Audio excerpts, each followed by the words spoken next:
La accesibilidad se refiere a que los datos a recoger para su interpretación deben de ser de fácil disponibilidad. En la materia pasada, la doctora Curi nos hablaba sobre los beneficios que tiene tener un grupo ya establecido y trabajar con él para determinar con base en sus necesidades cuál sería la interpretación más adecuada y ya tener el cierto control sobre el grupo. Mientras que la utilidad se refiere a que los usuarios deben percibir la utilidad del indicador como un marcador de progreso hacia los objetivos o del logro de resultados intermedios o finales. El indicador debe de ser útil, debe de aportarme información importante sobre lo que yo estoy investigando. Mientras que la ética nos habla de que tanto la recolección de información como su procesamiento y difusión resguardarán los derechos de las personas al anonimato y a elegir si dar o no la información, esto mediante un consentimiento informado. En la Declaración de Helsinki se detalla todos los términos de bioética para la experimentación con humanos o con seres vivos. Ahí nos habla sobre estos dos requisitos y muchísimos otros para resguardar la integridad física, moral y hasta espiritual de las personas que deciden participar en una investigación. Y la sinergia nos habla sobre si el indicador podrá especificar o referirse a más de una variable al mismo tiempo, esto para darle mayor énfasis a la variable estudiada. Los últimos dos requisitos deseables son el costo, que se refiere a la recolección de la información y el procesamiento posterior, que debe de ser razonable y posible en función del presupuesto disponible, y la utilidad esperada, así como de su sinergia.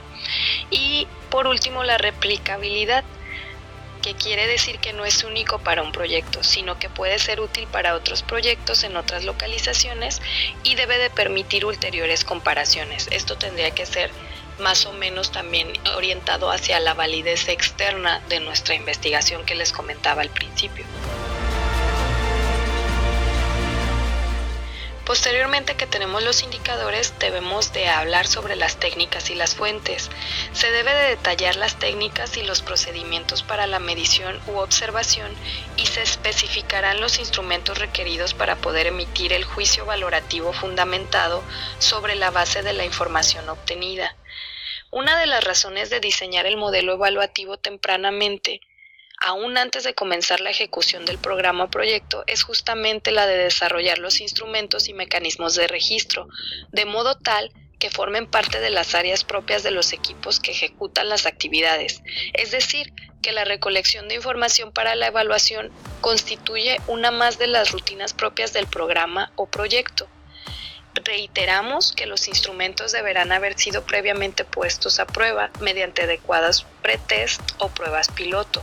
Por eso les hablaba de los beneficios que para mí resulta utilizar un test que ya ha sido validado para la población que yo quiero estudiar. La claridad en la determinación de las dimensiones, las variables y los respectivos indicadores permite formular las preguntas correctas, que podrán ser respondidas mediante la recolección de la información apropiada. El análisis de las respuestas a tales preguntas permitirá la emisión de los juicios valorativos fundamentados. En realidad, tales preguntas orientadoras se refieren a las variables y a cada uno de sus indicadores, y lo cierto es que existe un interjuego en la formulación. De las preguntas se deducen variables e indicadores y viceversa. De las variables e indicadores emergen las preguntas en un múltiple proceso de feedback o de retroalimentación. Es posible esquematizar los pasos descriptivos hasta aquí en una matriz que sintetizará el modelo evaluativo. Los títulos de las columnas de esa matriz son los siguientes: dimensiones, variables para cada dimensión, indicadores para cada variable, técnicas y fuentes para obtención de la información y principales preguntas evaluativas. Y aunque no es indispensable, podríamos incluir una columna más que se consignaría o en la que se consignaría la periodicidad sugerida para la recolección de la información relacionada con cada indicador o variable. El objetivo de esta matriz es dar a entender de forma sintética e interrelacionada cuáles son los aspectos a evaluar cómo y cada cuánto se medirán o apreciarán y qué respuestas deberá dar como mínimo el informe evaluativo.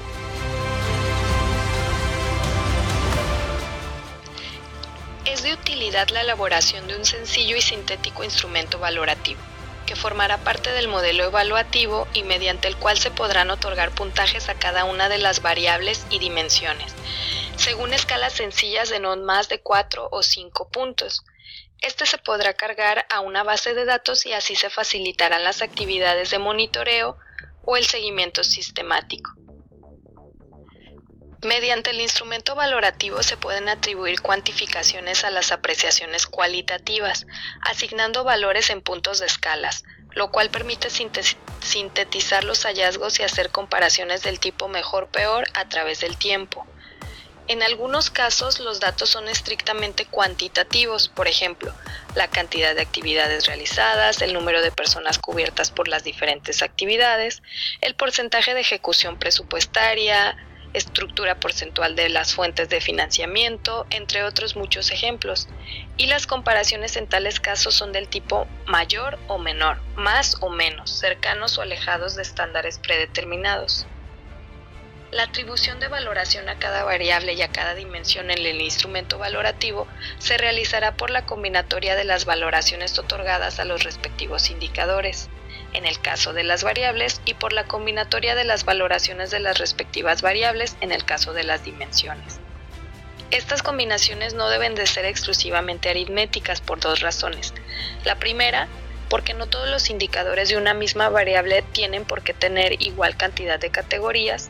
Algunos pueden tener, por ejemplo, 2, sí o no, otros 3, por ejemplo, mucho, poco, nada, y otros más de 3, como un ejemplo que vamos a abordar más adelante, que es lo que recomiendan las autoras.